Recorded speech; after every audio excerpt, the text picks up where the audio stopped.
آگے نکل چلتا ہوں۔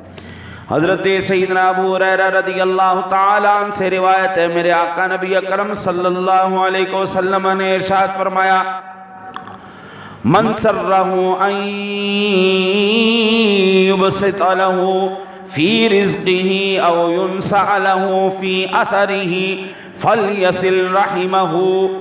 جو شخص اپنے رزق میں اور عمر میں، جو بندہ اپنے رزق میں اور عمر میں کشادگی اور اضافہ چاہتا ہے، جو بندہ چاہتا ہے میرا رزق بھی بڑھ جائے میری عمر بھی بڑھ جائے، یعنی تو وہ کیا کرے؟ صلہ رحمی کیا کرے۔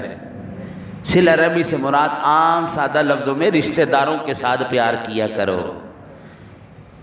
وہ شریک نہیں ہے تمہارے، یہ کافروں اور ہندوؤں کی سوچ ہے، شریکہ، بھائی میرا شریک، بہن میری شریک، یہ شریکہ شروکہ کوئی نہیں۔ انہی کی وجہ سے اللہ تیرے علم میں بھی، عمل میں بھی، عمر میں بھی، رزق میں بھی اضافہ فرمائے گا۔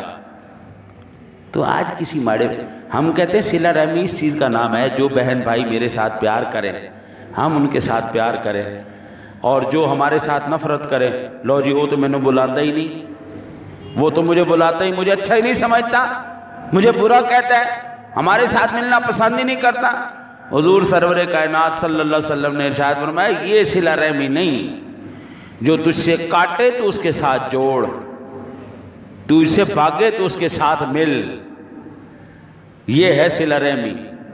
یعنی وہ کیا جی کو تو ہر کوئی جی کہتا ہے، جی نو تو ہر کوئی جی کہتا ہے، لیکن یہ نہیں، صلہ رحمی اس چیز کا نام ہے جو آپ کے ساتھ برا سلوک کرے آپ اس کے ساتھ اچھا سلوک کرو۔